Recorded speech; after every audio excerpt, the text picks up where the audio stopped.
This will increase my revenue by as much as 15% without costing me a dime. By the way, if you like videos on how to grow your customer list and build a real brand, then subscribe to my channel below as I have new videos each week. It's the Morning Marketing Machine, here to grow your e-commerce business with proven marketing strategies and tactics, so you can run your business with machine-like precision. My name is Douglas Levin. Let's dive in. Hi, my name is Douglas Levin, and I built a 28,000 person messenger list ahead of the launch of our first product, which led to 20,000 in monthly sales within our first 3 months of launch. I also have a link to a free cheat sheet below with tips on how to take control over your e-commerce income. So you spent all this money, time, and effort to get that sale. You're excited it's finally working.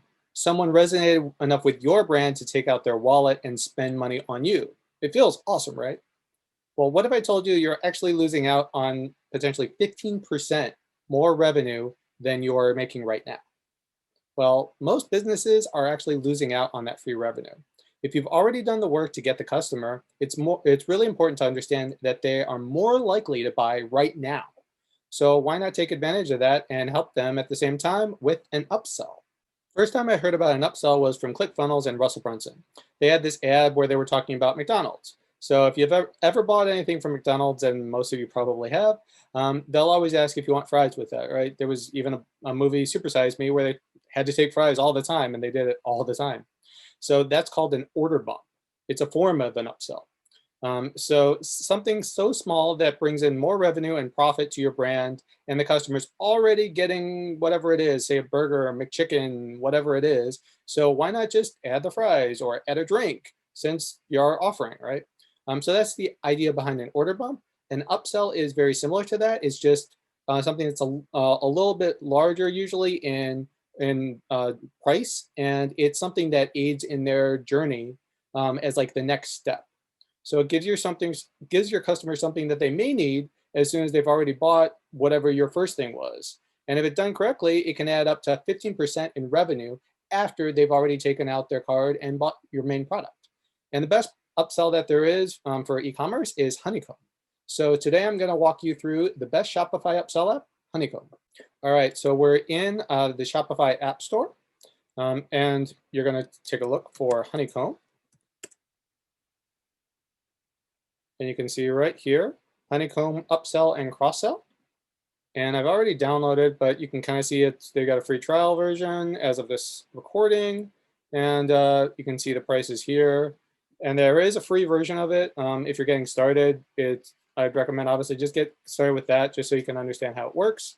And theoretically, if you're not even doing that much, I think they give you up to 500 views a month. So if you're getting started, it's a good way to go, and you don't have to spend a dime. So just go through the process, and it's pretty simple in terms of getting set up. So once you're set up, it's going to take you here. So let's start by creating a funnel, right? And this is just a dummy account, so there's nothing here. But you can kind of see, all right, how's it going to work, right? So it's going to ask you what's the trigger and then what's the upsell. So what they mean by trigger is that this is the product that the customer bought that's going to trigger some other kind of upsell, right? So if you have only one product, then that's all you're going to have. But if you've got 5 products, then you got to choose between which of those 5 products is going to be the trigger.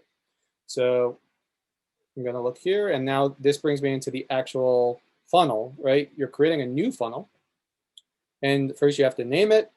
And now we're going to look at the different options that they have. So do you want it to be set up as the product page, the cart page, thank you page, or the blog page? For the most part, what I'm going to talk about here today, there's obviously these many different versions of it. But if you're looking at the cart page versus the thank you page, those are the ones that I'm going to be talking about more, because the cart page is basically like what I talked about in that McDonald's example with fries, right? Where it's actually before they've physically bought. So they're click through and they're going to checkout, right? So they've gotten past the cart page, right? The add to cart page. And now there's a pop-up, which you kind of see like what it's going to look like here, like this example, saying, do you want to add this thing, right? So that's the cart page. If you're talking about it on the thank you page, this is after they've already bought. So this is going to be that upsell in the traditional sense where, all right, they've already bought product X. So maybe we're talking about like, say, the burger. And now we're going to offer them something after they've already given us their credit card. and they put that money in. Obviously, if you're in e-commerce, you've probably seen 1,000 of different courses that people have tried to push you on, or any of those like free plus shipping offers where you get on somebody's list and they'll try and upsell you on something else, right? So that's where there's a lot of different kinds of upsells. There's the free plus shipping, and I'm not going to go into all of that stuff today, but the idea is that all of the hard work is done once they've already taken out their credit card and bought, and they're more likely to buy because you've already built up that trust. You've already theoretically helped them solve whatever problem that they have. So that means that they're more likely to buy whatever it is that you're selling next. The important thing, though, as you're working on the upsells, is to always make sure that it's the next thing in their journey that they're going to need. So I've heard a lot of examples where they'll say, like, if I just sold them something, like if we're talking about Russell Brunson and ClickFunnels, like, all right, they sold them something on funnels, right? Where it's about how to set up your landing page or something along those lines. Well, if I sell you something about that again, it's just not going to make sense, because in the customer's mind, they've already solved that problem, right? By buying your product, they now have solved that problem. So what they talk about with Russell and ClickFunnels is, well, what's the next thing that your customer is going to need help with?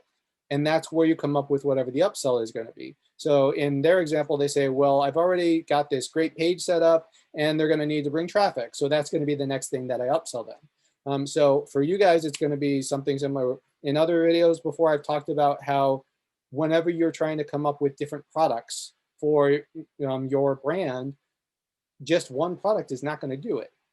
There's going to be at least like 20, 40, 50, 100 different products that are going to help them with their journey to get from here to here and solve all of their problems, right?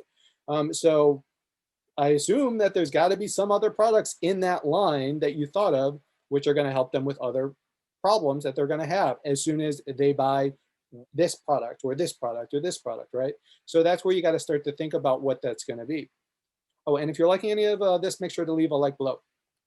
So as you're thinking about this, you really want to think about those different aspects of it. So if we're looking at it from that perspective, then when you're looking at, well, what's the first product that I might have as like an upsell, right? So if somebody is either going through the cart right here or they're going through thank you page, then I got to think about, well, what's the next thing, right?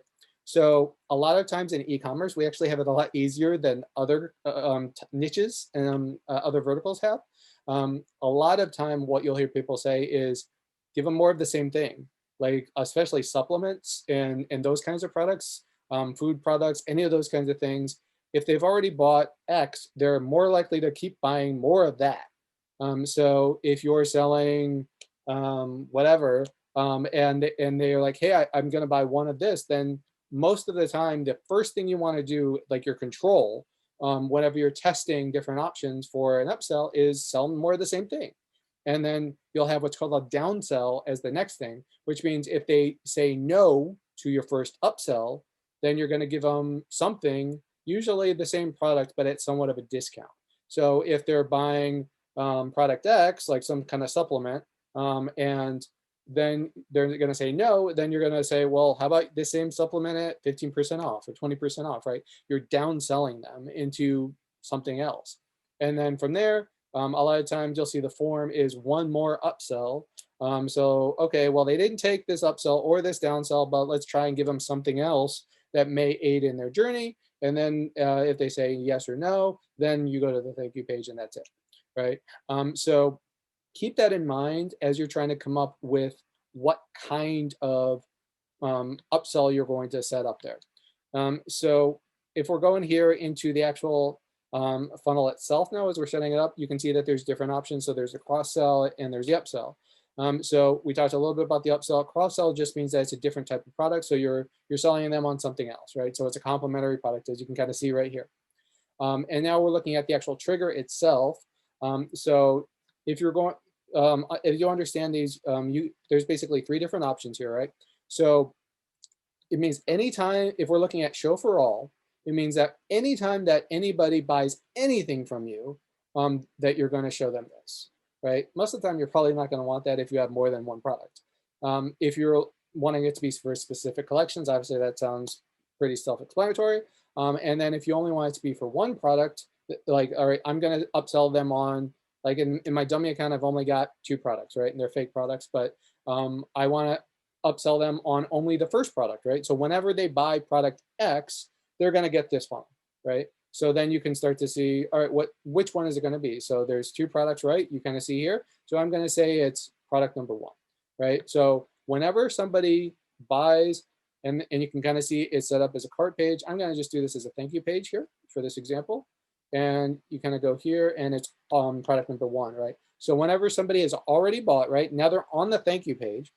So they've already taken out their credit card they bought, and they're going to go and they're going to buy this product, and here's the upsell, right? As we go down, you can kind of see, all right, so now that that's been triggered, what am I going to offer as the first product? So we've talked before saying in this video saying like, all right, well, it's probably going to be more of the same things, right? So it's going to be more of that, right? So if I'm selling it for $34, do I want any kind of discount? A lot of times you don't even need a discount when someone is going to go through your funnel for the first upsell. So why not just offer more of the same thing? Some of the time they'll buy, right? Maybe they want more of that supplement, right? So then in this example, you're getting an extra $30 in revenue. And all you did was take a couple seconds to add something, right? So it's really easy there. And then you're also going to want to add any type of text here. You kind of see here, I've got this here, but we're not going to have that. So if it was, say, a supplement, add as a second bottle now, right? Something along those lines, right? And then do you want to include free shipping, limit the number of products, any of that kind of stuff. And you kind of see here, it's pretty self-explanatory, right? So that's the first one, right? You see it's the first offer. Now you're going to go and say, do you want to add any other options? So you're going to add a downsell, right? So here's where it kind of looks a little weird if it's the first time you're doing it. So you're basically saying now you're offering them number 1, right? So we're going to offer them more of the same thing, right? Number 1. And now if they say no, then that means offer number 1 was declined. So I'm going to click here. And now maybe I'm going to offer them a downsell, right? So now I'm going to offer the same product. And now I'm going to give them, say, 20% off, right? So now you can kind of see the example right here saying, okay, do you want to get 20% off? It's now $24. You're going to save $6, right? And free shipping is included, right? And you kind of see the different things here. It's the same kind of idea. So it's really simple to set up. And then you're going to say, all right, well, what happens if they take the upsell, right? That's right here, or if offer 1 was taken, right? And now you're going to say, all right, so if it was taken, this is now offer 2A, according to Honeycomb. And now you're going to say, all right, well, what's the next type of product that I can add as an upsell that can potentially help my ideal customer with their journey, right? So we'll say product 2, right? And we'll say we're going to give them a 20% discount, right? So then you can kind of see that here. And you've got something else here, right? That's really it here. You can set it up if you want to add more stuff as well. You want to add another offer. It's very customizable and easy to set up, but it's pretty simple here. And you can kind of see, you can even go into, all right, do I want it to show up only on mobile, only on desktop, right? So you can kind of see like a lot of the different options here that you can set up. So that's really it here.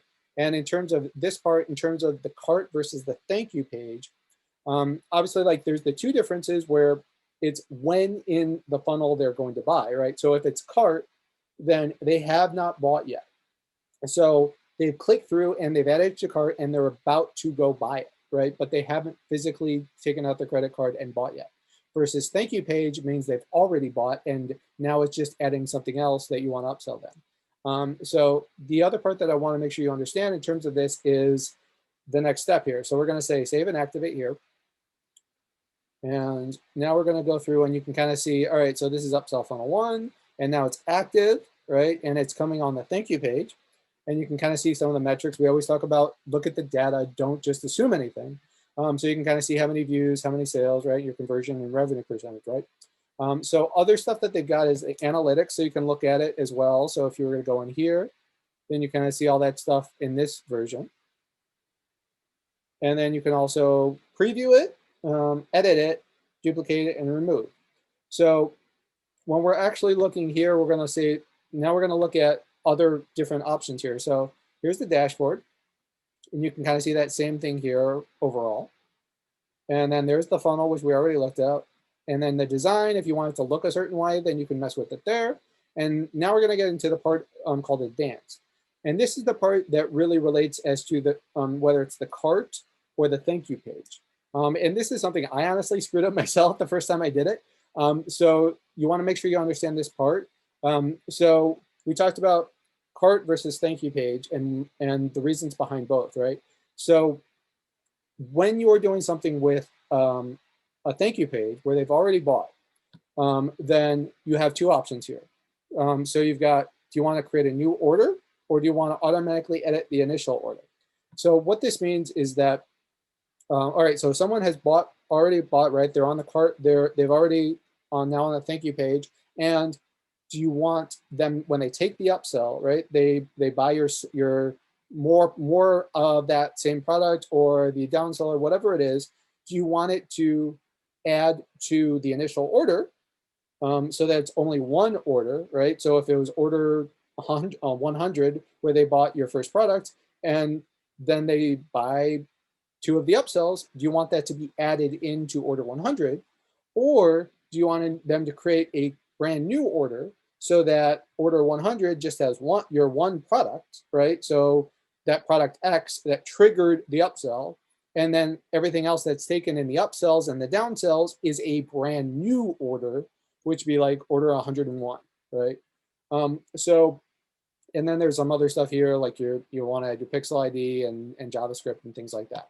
But really here, this is where it can be a little confusing for people because you may say at first, all right, let's just automatically edit the order because I just want it all to be part of that one order. So when I'm fulfilling the order, it's all just going to one customer, right? They ordered that main product and they ordered the upsell. So I want to ship them all together so I can save on shipping. The customer gets everything in one box and it's a better experience, right? However, if you do it that way, then you can kind of see that here. The way that Honeycomb works is that they're going to give the customer a specific time period to accept the order and say, yes, they want it. So if they say, like what's going to happen is they're going to be given the option and say, do I want to take this upsell? And then they're going to say, well, let's take a look and I might be interested. If they don't take that order within whatever period of time you reference here, then it's going to say they didn't accept it, and then it's going to get out of it and go to the original order. So this can lead to some issues with fulfillment, potentially, if you set it for, say, 20 minutes. And I think they usually will say, like, within 20 minutes is the recommended time for the upsell, where a customer will usually say yes or no. They'll pretty much say within that 20-minute period, okay, it's now open. It's an open order to Honeycomb where they could take the upsell. So if you have some kind of fulfillment software where it fulfills orders in a shorter amount of time than Honeycomb and the customer says yes, then theoretically they could fulfill an order where the customer hasn't said yes, right? So it's important to keep that part in mind. So when you're doing, then you might say, well, I got to just create a new order, right? So this is where you got to look at, well, which is the better way to go? Do you want to have a separate order so you could potentially pay a little bit more in shipping, but you're not dealing with the potential issues in fulfillment? Or do you want to go with automatically edit, so it's only one order? Most of the time will be within the same box, the same order, the same shipping, everything. But there is that little bit of chance, depending on what type of software you guys use for fulfillment, that in that 10, 20 minutes, whatever it is, that there's an issue that happens, right? So keep this stuff in mind as you're doing it, just so you're making the right decision as you go through it. If you're looking for more tips on how to take control over your e-commerce income, then click the link below in the description for a free cheat sheet. And don't forget to subscribe to my channel for more tips on how to grow your list and build a real brand.